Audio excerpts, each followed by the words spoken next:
Hello friends, welcome to our YouTube channel study hour life. अभी आप देख रहे हैं एडुटेरिया बिहार दरोगा का प्रैक्टिस सेट जो कि वॉल्यूम 2 है और 15 प्रैक्टिस सेट है, जिसमें से 5 प्रैक्टिस सेट का हम मैराथन करवा दिए थे। आज हम सेट नंबर 6 देखेंगे, क्योंकि आप लोगों का कमेंट था कि मैम डेली में करवा दीजिए एक सेट करके, तो उसी को देखते हुए सेट नंबर आज 6 को हम देखेंगे। फिर साथ लास्ट में हम आपका मैराथन वीडियो करवा देंगे, कंप्लीट वीडियो का। तो चलिए स्टार्ट। तो ये रहा सेट नंबर 6, देखते हुए स्टार्ट करते हैं। पहला प्रश्न है सेट नंबर 6 का कि मेघालय के पठार के संबंध में निम्नलिखित में कौन सा कथन सत्य है। मेघालय के पठार के मेघालय का जो पठार है, मेघालय का पठार प्रायद्वीपीय पठार का ही विस्तार है। किसका? प्रायद्वीपीय पठार का। मेघालय के पठार पर खनिज पदार्थ के निक्षेप नहीं मिलते हैं, ये गलत है। मेघालय के पठार पर अवस्थित चेरापूंजी नग्न चट्टान से ढका स्थल है और यहाँ वनस्पति लगभग नहीं के बराबर है। आंसर सही है, यहाँ आंसर आपका सी हो जाएगा। देखिए, भारत का उत्तर पूर्वी का पठार प्रायद्वीपीय पठार का ही एक विस्तारित भाग है।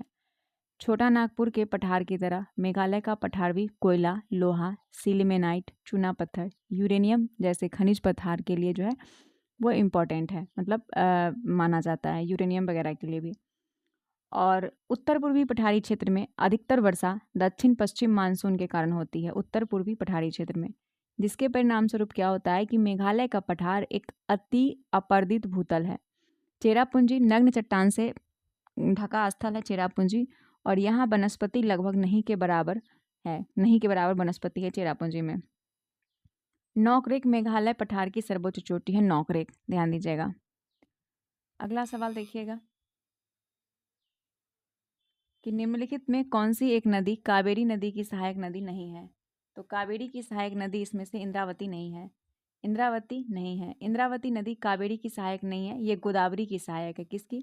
गोदावरी की सहायक है, ध्यान दीजिएगा, है ना। और कावेरी नदी का उद्गम स्थल कहाँ पे है दोस्तों? तो इसके जो उद्गम स्थल है कावेरी का, वो कर्नाटक के कोडांगू जिले के ब्रह्मगिरी पहाड़ी से है। इसकी कुल लंबाई 800 किलोमीटर है, 800 किलोमीटर है। अगला प्रश्न है कि भारत के उत्तर पश्चिमी मैदान में पश्चिमी विक्षोभ से जारे में होने वाली वर्षा की मात्रा क्रमशः कम होती जाती है। तो ध्यान दीजिएगा कि इसमें क्या होता है कि पश्चिम से पूरब की ओर होती है, पश्चिम से पूरब की ओर। भारत के उत्तर पश्चिमी मैदान में, भारत के उत्तर पश्चिमी मैदान में पश्चिमी विक्षोभ से जारे में होने वाली वर्षा की मात्रा क्रमशः पश्चिम से पूरब की ओर होती है। क्या होती है? कम होती है, पश्चिम से पूरब की ओर कम होती है। पश्चिमी विक्षोभ भारतीय उपमहाद्वीप में जाड़े के मौसम में पश्चिम तथा उत्तर पश्चिम दिशा में प्रवेश करती है और ये भूमध्य सागर पर उत्पन्न होते हैं। कहाँ? भूमध्य सागर पर। भारत में इनका प्रवेश पश्चिम जेट प्रवाह द्वारा होता है, पश्चिमी जेट प्रवाह द्वारा। अगला क्वेश्चन क्या है? तो इसका आंसर क्या हो जाएगा, देख लीजिएगा, आंसर बी हो जाता है। अगला प्रश्न है चौथा नंबर कि निम्नलिखित कथन में कौन सा सही है। हिमनद मिट्टी और जल हिमोड के जमाव से को करेवा कहा जाता है। हिमनद मिट्टी और जलोढ़ के जमाव को करेवा कहा जाता है। उच्च क्षेत्र में ग्रीष्मकालीन घास के मैदान को बुग्याल कहा जाता है। दुआर स्थलाकृति चाय बागान के विकास के लिए जानी जाती है। तो इसका आंसर हो जाएगा आपका ऑप्शन नंबर, इसका ऑप्शन हो जाए आंसर हो जाएगा आपका ऑप्शन नंबर डी। ये तीनों का तीनों स्टेटमेंट सही है ना। कश्मीर हिमालय में हिमनद और जलोढ़ के जमाव का करेवा कहा जाता है। कश्मीर हिमालय में हिमनद व जो हिमोड है इसके जमाव को करेवा कहते हैं। वृद्ध हिमालय श्रेणी की घाटियों में मुख्यतः भोटिया जनजाति का अधिवास है। किसका? भोटिया का। ये खानाबदोश समूह के हैं जो ग्रीष्म ऋतु के दौरान बुग्याल, बुग्याल मतलब कि उच्च क्षेत्र में ग्रीष्मकालीन घास के मैदान की ओर प्रवास करते हैं और शीत ऋतु में घाटी में लौट जाते हैं, शीत ऋतु में। अगला सवाल है कि इनमें से कौन सा औद्योगिक क्षेत्र बंदरगाह सुविधाएं, सस्ते कुशल और अकुशल श्रम, सस्ती भूमि और पेट्रोलियम, तापीय, नाविकीय विद्युत स्टेशन की निकटता की उपलब्धता के कारण विकसित हुआ है। तो आंसर हो जाएगा इसका option number B, Ahmedabad Vadodara औद्योगिक क्षेत्र।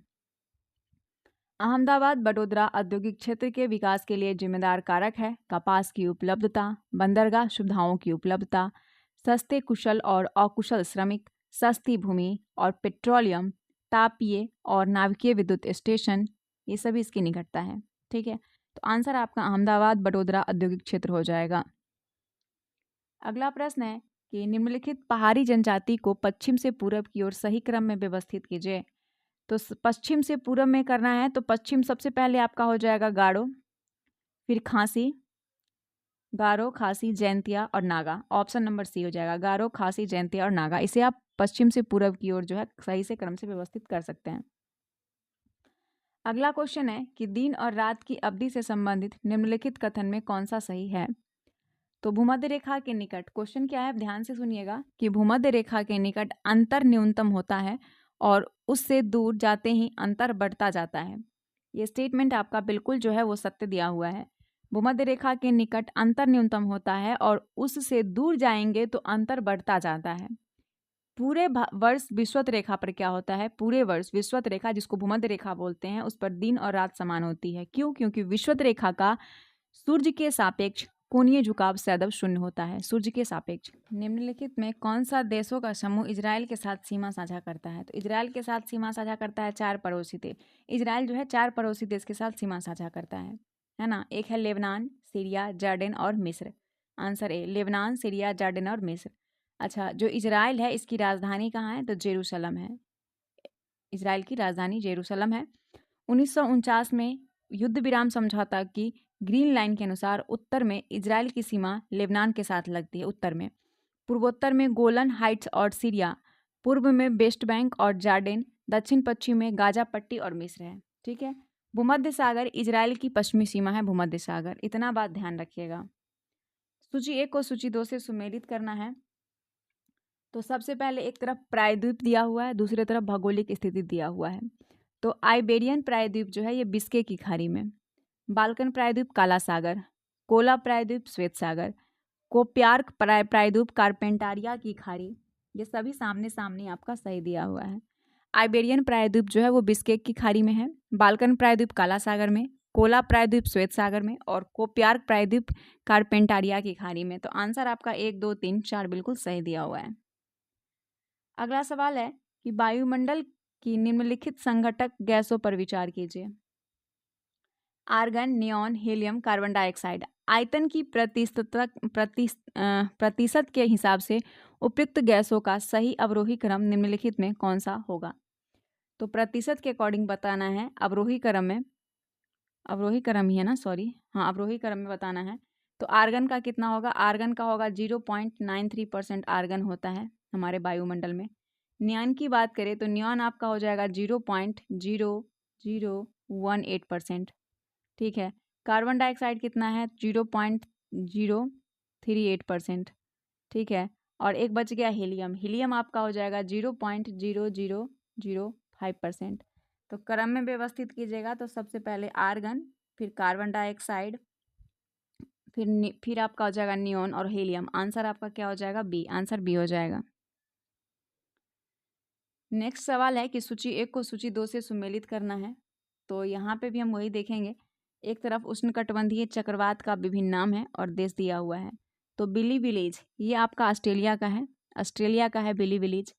टैफू आपका जापान का हो जाएगा, टैफू जापान देश का है चक्रवात। बगुआ, बगुआ बात करें तो फिलीपींस का हो जाएगा। और हरिकेन यूएसए का, हरिकेन यूएसए का। तो आंसर अगर यहाँ पे देखेंगे तो डी हो जाएगा। यहाँ सेम है, मिलान करना है देश और एक तरफ राजधानी दिया हुआ है। तो लेबनान की राजधानी बेरूत है, लेबनान की राजधानी बेरूत।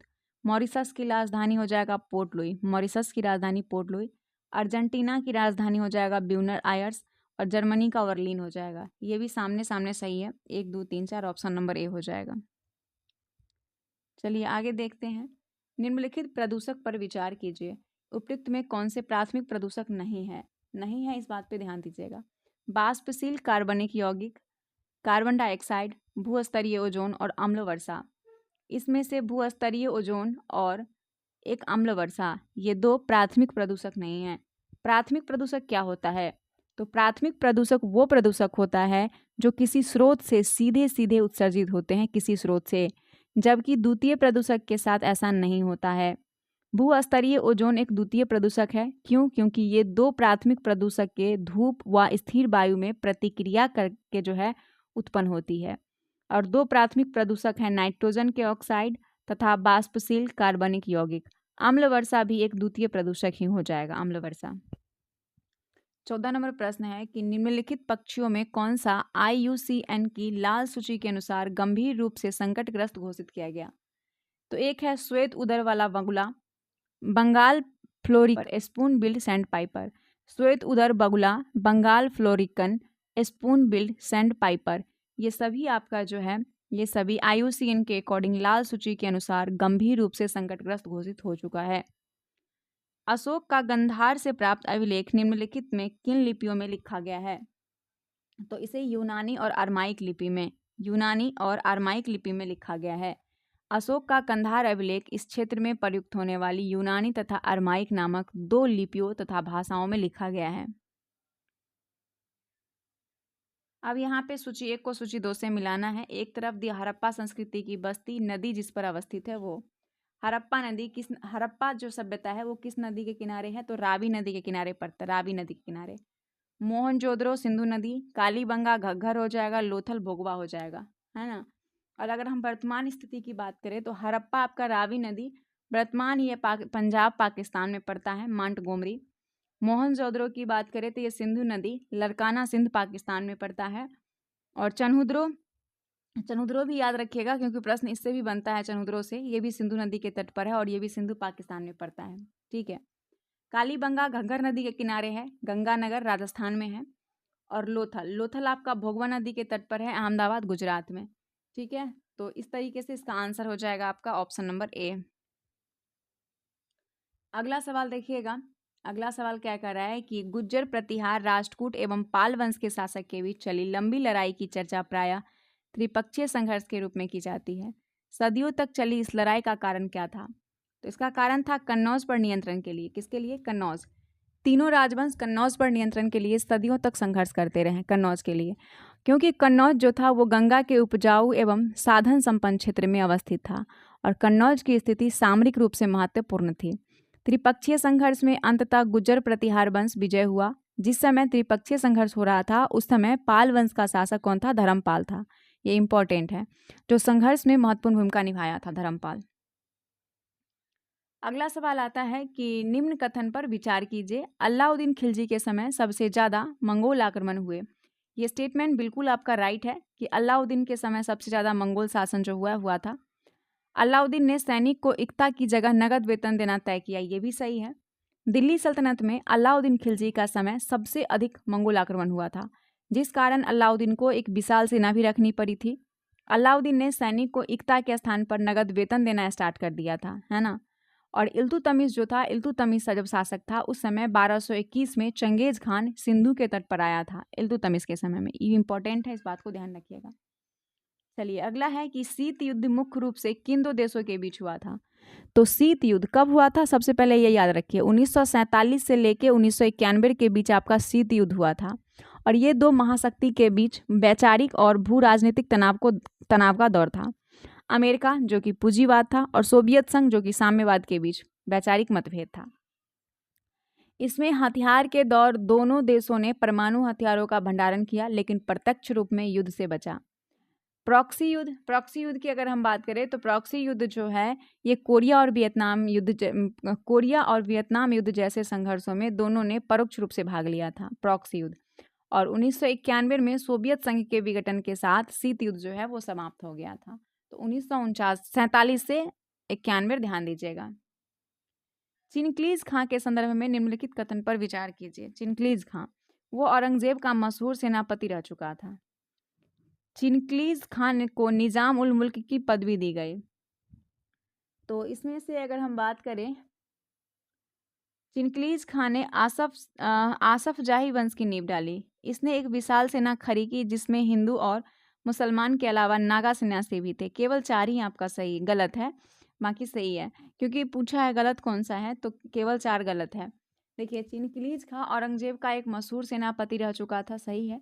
उसने निजाम उल मुल्क की पदवी दी गई थी और उसे दक्कन का सूबेदार बनाया गया था। कहाँ का? दक्कन का। 1722 में उसे वजीर बनाया गया और उसने अपने को कभी स्वतंत्र घोषित नहीं किया, परंतु उसने एक स्वतंत्र शासक के तरह जो है वो राज किया।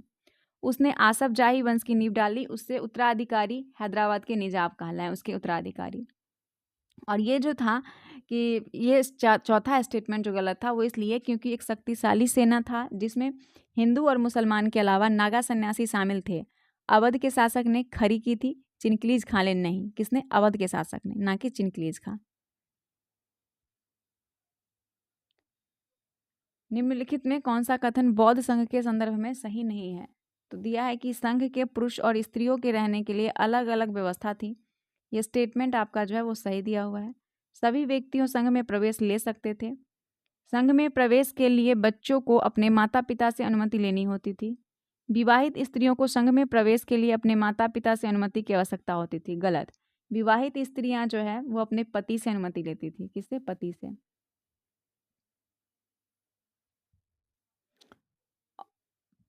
अगला क्वेश्चन देखिएगा, भारतीय ब्रह्म समाज के संस्थापक कौन थे? तो वो केशव चंद्र सेन थे।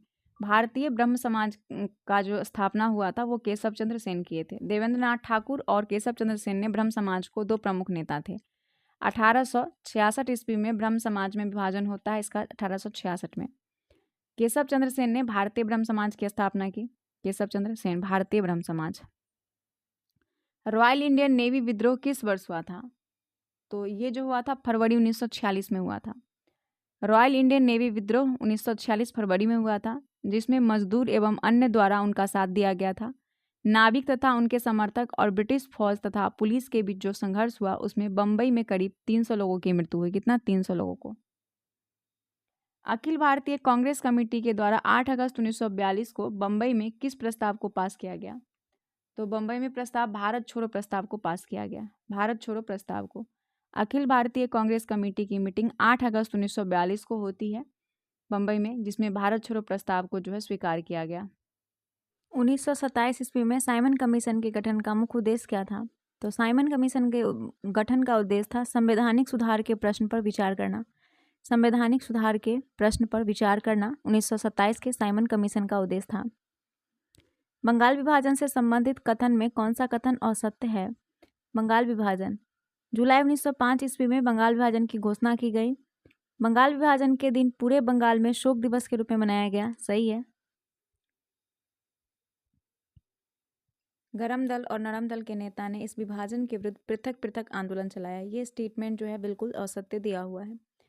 गरम दल और नरम दल के नेता ने जो है मिलकर नेतृत्व किया और इस आंदोलन के प्रमुख नेता थे सुरेंद्रनाथ बनर्जी, बिपिन चंद्र पाल और अब्दुल रसूल। तो इन्होंने जो है पृथक पृथक आंदोलन नहीं चलाया बल्कि इसका समर्थन किया था। निम्नलिखित कथन पर विचार कीजिए। दिया है कि भारत में पुलिस व्यवस्था का सृजन कर्नवालिस द्वारा किया गया। सही है। लॉर्ड डलहौजी के समय भारत में थानों की व्यवस्था स्थापित की गई। ये गलत है। केवल एक ही सही है। पुलिस व्यवस्था भारत में ब्रिटिश शासन का एक प्रमुख स्तंभ था। इसका सृजन करने वाला कर्नवालिस था। कौन था? कर्नवालिस। उसने जमींदार को पुलिस कार्य से मुक्त कर दिया था और कानून तथा व्यवस्था बनाए रखने के लिए एक नियमित पुलिस दल की स्थापना की थी। अगला प्रश्न है कि अलीगढ़ में जामिया मिलिया इस्लामिया जो कि राष्ट्रीय मुस्लिम विश्वविद्यालय है, बिहार विद्यापीठ, काशी विद्यापीठ और गुजरात विद्यापीठ की स्थापना किस जन आंदोलन के दौर में हुई थी? तो ये असहयोग आंदोलन 1921-22 के असहयोग आंदोलन के समय भारतीय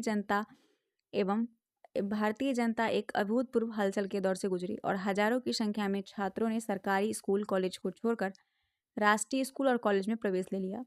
इसी समय अलीगढ़ के जामिया मिलिया इस्लामिया, बिहार विद्यापीठ, काशी विद्यापीठ, गुजरात विद्यापीठ की स्थापना हुई। जामिया मिलिया बाद में दिल्ली में स्थानांतरित हो गया।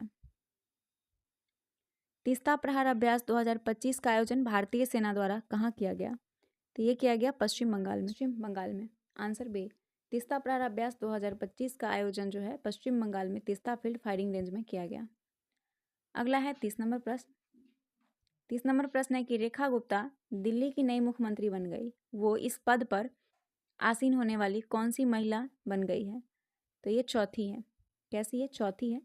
इससे पहले सुषमा स्वराज थी, फिर शीला दीक्षित आई, फिर आतिशी मरलेना, अब अभी रेखा गुप्ता। लौह अयस्क के उत्पादन में विश्व में प्रथम स्थान कौन से देश का है? तो वो ऑस्ट्रेलिया का है। ऑस्ट्रेलिया लौह अयस्क के उत्पादन में पूरे विश्व में पहले स्थान पे है ऑस्ट्रेलिया। 32 नंबर प्रश्न है कि प्रत्येक वर्ष 5 जून को विश्व पर्यावरण दिवस मनाया जाता है। विश्व पर्यावरण दिवस 2025 का थीम क्या है? तो प्लास्टिक प्रदूषण को समाप्त करना। प्रत्येक वर्ष 5 जून को विश्व पर्यावरण दिवस मनाते हैं और इसका थीम है प्लास्टिक प्रदूषण को समाप्त करना। संयुक्त राष्ट्र महासभा ने 1972 में स्टॉकहोम सम्मेलन के दौर 5 जून को पर्यावरण दिवस के रूप में घोषित किया। और 1974 में ये पहली बार मनाया गया, 1974 में। गेंदा फूल विकास योजना की शुरुआत किस राज्य या केंद्र शासित प्रदेश सरकार द्वारा किया गया था? तो ये बिहार। बिहार राज्य सरकार ने गेंदा फूल विकास योजना का शुरुआत किया। गेंदा फूल की खेती पर प्रति हेक्टेयर 40,000 रुपये का अनुदान भी मुहैया कराया जाएगा। वित्तीय वर्ष 2025-26 के लिए विश्व बैंक के द्वारा भारत की जीडीपी वृद्धि दर अनुमान कितना लगाया गया? तो 6.3%। विश्व बैंक द्वारा वित्त वर्ष 2025-26 के लिए भारत की जीडीपी अनुमान 6.3% है। हाल ही में वक्फ संपत्तियों के रजिस्ट्रेशन के लिए किस पोर्टल को लॉन्च किया गया है? उम्मीद पोर्टल। वक्फ संपत्ति के रजिस्ट्रेशन के लिए केंद्र सरकार ने उम्मीद पोर्टल को लॉन्च किया है, उम्मीद पोर्टल। भारत की सबसे बड़ी जलवायु घड़ी कहाँ लगाई गई है? तो नई दिल्ली में। नई दिल्ली में भारत की सबसे बड़ी जलवायु घड़ी नई दिल्ली में लगाई गई। UNFPA विश्व जनसंख्या रिपोर्ट 2025 के अनुसार विश्व का सर्वाधिक जनसंख्या वाला देश कौन बन गया है? तो ये बन चुका है आपका विश्व का सबसे भारत, चीन को पीछे छोड़, है ना। संयुक्त राष्ट्र जनसंख्या कोष ने अपनी विश्व जनसंख्या स्थिति 2025 रिपोर्ट जो है जारी किया है, वास्तविक प्रजनन संकट शीर्ष 4 से जारी किया है। और इसमें अप्रैल 2025 में भारत का जनसंख्या 146.39 करोड़ का होने का अनुमान है। एयर इंडिया द्वारा संचालित लंदन जाने वाला बोइंग ड्रीमलाइनर विमान जो अहमदाबाद में दुर्घटनाग्रस्त हो गई, विमान का नाम क्या था? तो इस विमान का नाम था बोइंग 7878। ऑप्शन नंबर आपका ए 787-8, बोइंग 787-8 एयर इंडिया द्वारा संचालित थी। ई वोटिंग के माध्यम से देश में चुनाव कराने वाला पहला राज्य कौन बन चुका है? तो ये बन चुका है बिहार। अपना बिहार ई वोटिंग के माध्यम से देश में चुनाव कराने वाला पहला राज्य बन चुका है। हाल ही में जारी ग्लोबल जेंडर गैप इंडेक्स 2025 में भारत कौन से स्थान पे है? तो 131वें स्थान पे भारत है। विश्व आर्थिक मंच की 19वीं संस्करण की वैश्विक रैंकिंग अंतर रिपोर्ट 2025 में भारत 148 में 131वें स्थान पे है। 148 में 131। भारत ने ईरान से भारतीय नागरिक को निकालने के लिए कौन सा ऑपरेशन शुरू किया? तो ऑपरेशन सिंधु। ऑपरेशन सिंधु जो है, भारत ने ईरान से भारतीय नागरिक को निकालने के लिए ऑपरेशन सिंधु शुरू किया। हाल ही में चुनावी अखंडता और अंतर्राष्ट्रीय सम्मेलन 2025 का आयोजन कहाँ किया गया? तो ये किया गया है आपका स्वीडन में। चुनावी अखंडता पर अंतर्राष्ट्रीय सम्मेलन 2025 का आयोजन जो है वो स्वीडन में किया गया। कहाँ? स्वीडन में। हाल ही में भारतीय नौसेना के बेड़े में किस पनडुब्बी रोधी युद्धपोत को शामिल किया गया? तो INS अर्नाला को। भारतीय नौसेना के बेड़े में INS अर्नाला जो कि पनडुब्बी रोधी युद्धपोत है, इसको शामिल किया गया। हाल ही में केंद्रीय बजट में घोषित उस योजना का नाम क्या है जिसका उद्देश्य 100 जिलों के किसानों का समर्थन प्रदान करना है? तो ये हो जाएगा आपका प्रधानमंत्री धन्य धान्य कृषि योजना। हाल ही में केंद्रीय बजट में घोषित किया उस योजना का नाम है प्रधानमंत्री धन्य धान्य कृषि योजना, जिसका उद्देश्य 100 जिलों के किसानों को समर्थन प्रदान करना है। शिमोना हालेप जिन्होंने हाल ही में अपनी सेवानिवृत्ति की घोषणा की, किस खेल से संबंधित है? तो ये टेनिस से। रोमानिया टेनिस खिलाड़ी शिमोना हालेप 2 बार ग्रैंड स्लैम चैंपियन और पूर्व विश्व नंबर 1 ने 33 साल की उम्र में संन्यास की घोषणा की। 33 साल की उम्र में।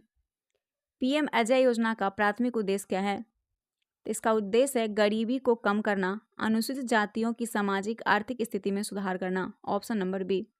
PM अजय योजना का प्राथमिक उद्देश्य गरीबी को कम करना और अनुसूचित जातियों की सामाजिक आर्थिक स्थिति में सुधार करना।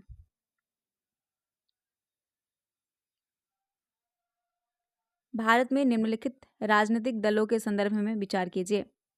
दिया है कि ऑल इंडिया तृणमूल कांग्रेस, राष्ट्रवादी कांग्रेस पार्टी, भारतीय communist party, Bahujan Samaj party. इसमें केवल आपका जो है 3 सही है। बहुजन समाज पार्टी जो है इसमें से राष्ट्रीय दल के रूप में मान्यता प्राप्त है बहुजन समाज पार्टी को। वर्तमान में आपके 6 पार्टियों को जो है राजनीतिक पार्टी का दर्जा प्राप्त है, जिसमें आम आदमी पार्टी झाड़ू है जिसका चुनाव चिन्ह, बहुजन समाज पार्टी का चुनाव चिन्ह हाथी है, भारतीय जनता पार्टी का कमल है, भारतीय कम्युनिस्ट पार्टी जो कि मार्क्सवादी है उसका हथौड़ा, दरांती और सितारा है, भारतीय राष्ट्रीय कांग्रेस का हाथ है और नेशनल पीपुल्स पार्टी का पुस्तक है। उदारवाद के संबंध में निम्नलिखित कथन पर विचार कीजिए। उदारवाद के संबंध में दिया है कि उदारवादी व्यक्तिगत स्वतंत्रता को समानता जैसे अन्य मूल्यों से अधिक वरीयता देते हैं। ये स्टेटमेंट आपका जो है बिल्कुल सत्य है। उदारवादी कल्याणकारी राज्य की भूमिका को स्वीकार करते हैं। उदारवाद के अनुसार सामाजिक और आर्थिक असमानताओं को कम करने वाले उपायों की जरूरत है। ये भी सही आंसर डी हो जाएगा। डी बिल्कुल करेक्ट आंसर है। निम्नलिखित में कौन सा कथन असत्य है? नागरिक से संबंधित प्रावधान का उल्लेख संविधान के तीसरे भाग और संसद द्वारा बाद में पारित कानून में हुआ है। यह स्टेटमेंट असत्य है। देखिए, नागरिकता से संबंधित प्रावधान का उल्लेख संविधान के तीसरे भाग में नहीं बल्कि दूसरे भाग में। किसमें? दूसरे में। संसद द्वारा बाद में पारित कानून में हुआ था। ये सत्य है। ठीक है। भारत में जन्म, वंश, परंपरा, पंजीकरण या किसी भू क्षेत्र के राज्य क्षेत्र में शामिल होने से नागरिकता हासिल की जा सकती है। सही है। संविधान में धार्मिक और भाषाई अल्पसंख्यक के अधिकार को भी संरक्षित किया गया। सही है।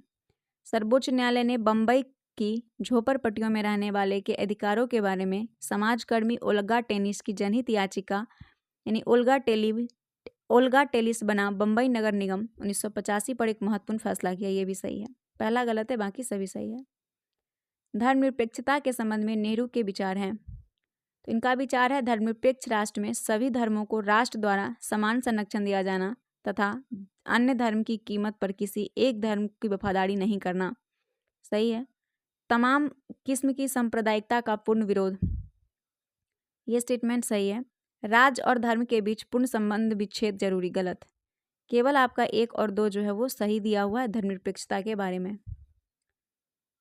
भारतीय संविधान में अपशिष्ट विषयों पर कानून बनाने का अधिकार किसे प्राप्त है?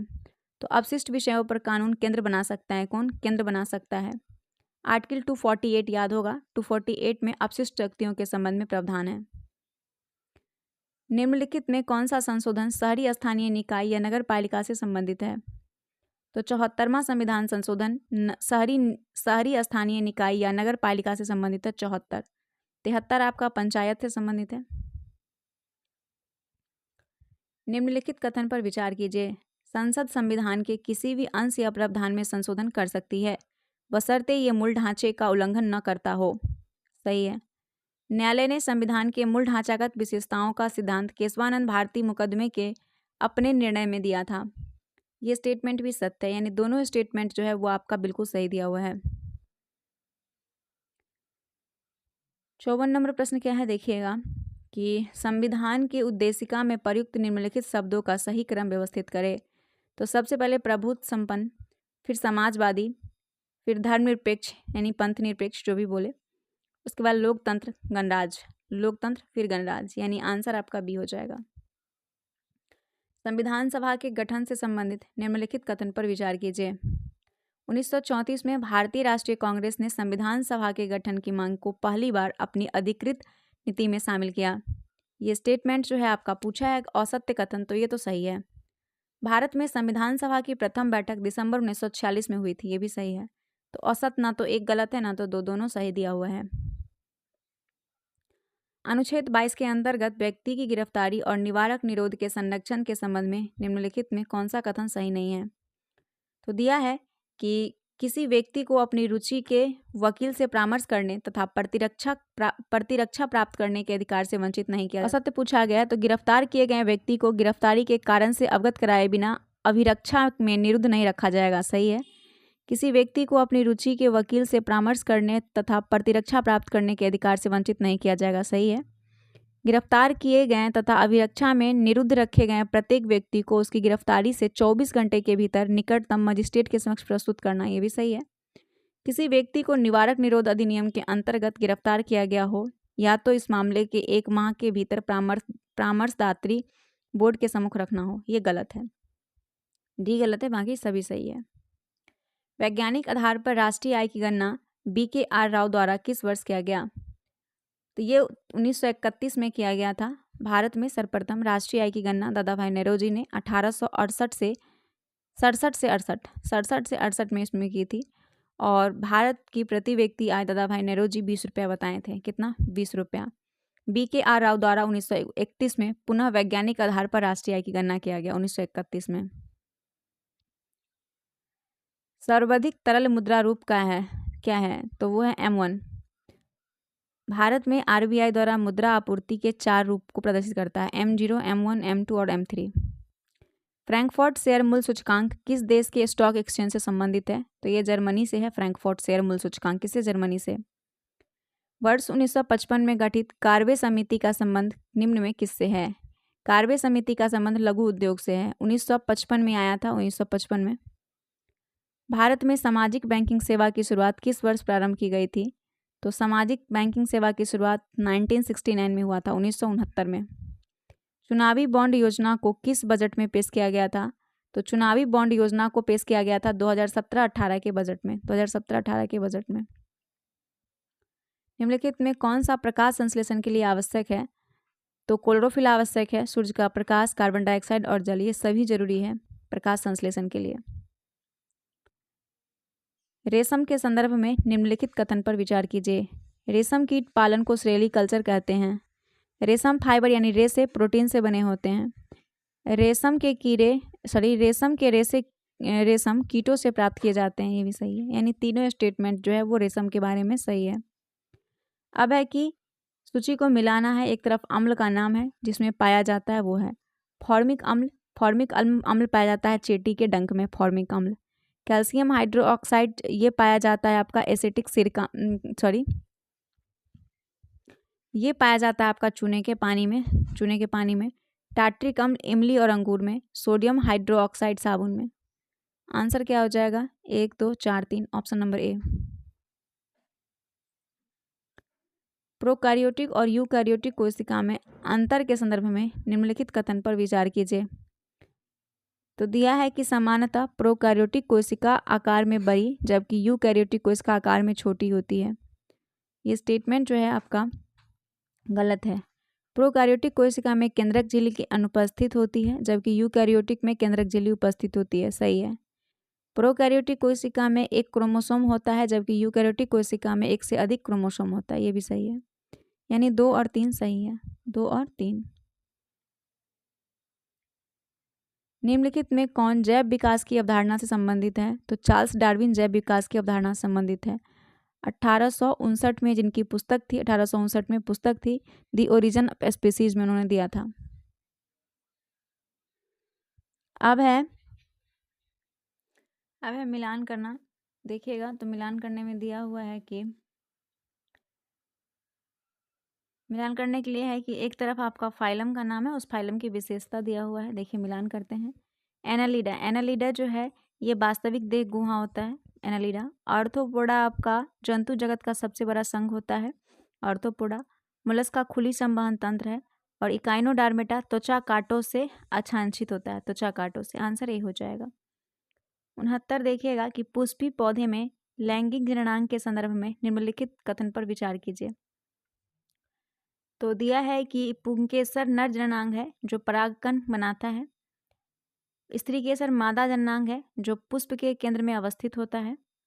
और परागकणों का उसी पुष्प के वर्तिकाग्र पर स्थानांतरण स्वपरागण, जबकि एक पुष्प से दूसरे पुष्प पर स्थानांतरण परागरांगण कहलाता है। आंसर सही है। यानी डी, तीनों आंसर जो है आपका बिल्कुल सही दिया हुआ पुष्पी पौधे के लैंगिक जनन के बारे में। नाइट्रोजन स्थिरीकरण के संदर्भ में निम्नलिखित कथन पर विचार कीजिए। नाइट्रोजन स्थिरीकरण के लिए शक्तिशाली अपचायक और एटीपी के रूप में ऊर्जा की अनिवार्यता नहीं होती है। ये स्टेटमेंट आपका जो है सही दिया हुआ है, सही नहीं है। उसके बाद नाइट्रोजन स्थिरीकरण सूक्ष्मजीव मुख्यतः राइजोबियम से होता है। ये सही है। यानी पूछा गया है इसमें कि कौन सा स्टेटमेंट जो है आपका सत्य है, तो केवल दूसरा सही है, पहला गलत है। नाइट्रोजन जीवन के अस्तित्व के लिए अति अनिवार्य है। पौधे वातावरणीय नाइट्रोजन का उपयोग प्रत्यक्ष नहीं कर पाते हैं, लेकिन कुछ पादप जैसे कि ल्यूक्यूम हो गया, ल्यूक्यूम की जड़ें वातावरणीय N2 को जैविक उपयोगी बना देती है। ध्वनि की तीक्ष्णता किसके द्वारा निर्धारित की जाती है? तो ध्वनि की तीव्रता ध्वनि की आवृत्ति से। किससे? ध्वनि की आवृत्ति से होती है। निम्नलिखित में कौन सा रेडियोधर्मी तत्व द्वारा उत्सर्जित धनात्मक रूप से आवेशित कण है? तो अल्फा किरण एक रेडियोधर्मी तत्व द्वारा उत्सर्जित धनात्मक रूप से आवेशित कण है। यदि धरती की घूमने की गति यानी घूर्णन बढ़ा दी जाए तो भूमध्य रेखा पर पिंड का वजन घट जाएगा। क्या होगा? यदि धरती की घूमने की गति बढ़ा दी जाए तो भूमध्य रेखा पर पिंड का वजन घट जाएगा। 2 समानांतर प्रतिरोध वाले सर्किट का कुल प्रतिरोध 1.430 किलो ओम है। यदि एक प्रतिरोधक का मान 2.0 किलो ओम है तो दूसरे प्रतिरोधक का मान होगा, तो दूसरे प्रतिरोधक का मान कितना हो जाएगा, तो 4.70 किलो ओम हो जाएगा। कितना? क्योंकि समानांतर प्रतिरोध के लिए समतुल्य प्रतिरोध होगा 1/R बराबर आपका 1 + R1 + 1/R2 + 1/R3 प्लस जो है डेड आपका 1 + 1/Rn तक जाएगा, है ना। तो आंसर क्या हो जाएगा इसका? Option number D.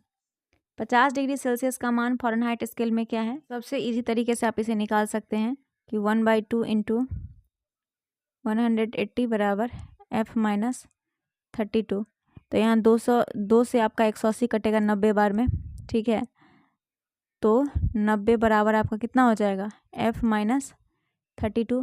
यहाँ से F का वैल्यू निकाल लीजिए। F बराबर 90 + 32 कितना आ जाएगा? 122 आ जाएगा। 122 आ जाएगा ना, तो आंसर आपका बी हो जाएगा, 122। अगला है कि दृश्य स्पेक्ट्रम की तरंगदैर्घ्य की सीमा है, तो 3900 एंगस्ट्रम से लेके 7800 एंगस्ट्रम तक हो जाएगा। दृश्य स्पेक्ट्रम विद्युत चुंबकीय स्पेक्ट्रम का ही हिस्सा है जो मानव श्रृंखला देखा जाता है और इस श्रृंखला के समीकरण को दृश्यमान प्रकाश कहा जाता है। दृश्यमान प्रकाश। सोने के पुराने आभूषण में चमक लाने हेतु उन्हें पॉलिश किया जाता है। पॉलिश करने बाद आभूषण का वजन पुराने आभूषण से क्या हो जाता है? कम हो जाता है। क्या हो जाता है? कम हो जाता है। इस बात को ध्यान रखिएगा।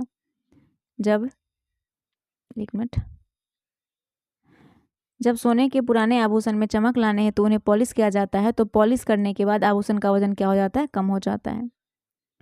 आदर्श ईंधन के बारे में असत्य कथन है। आदर्श ईंधन के बारे में दिया है कि यह सस्ता, आसानी से उपलब्ध तथा वहन योग्य होता है। यह स्टेटमेंट सही है। यह ऐसी गैसें या अवशोष नहीं छोड़ता है जो पर्यावरण को प्रदूषित करता हो। सही है। यह आसानी से जलने वाला तथा इसका ऊष्मीय मान उच्च होता है। सही है। इसका ऊष्मीय मान निम्न तथा ज्वलन ताप अत्यधिक होता है। गलत है। आदर्श ईंधन का ऊष्मीय मान अधिक होता है। ऊष्मीय मान अधिक होता है, ज्वलन ताप निम्न होता है। जब कमरे में किसी छोटे छिद्र से प्रकाश की किरण आती है तो कमरे की धूल और कार्बन कणों द्वारा फैला दी जाती है, जिससे किरण का मार्ग दिखाई देता है। यह घटना निम्नलिखित में किसका उदाहरण है? टिंडल प्रभाव का। यह घटना टिंडल इफेक्ट कहलाता है। यह घटना टिंडल इफेक्ट कहलाता है। निम्नलिखित पर विचार कीजिए।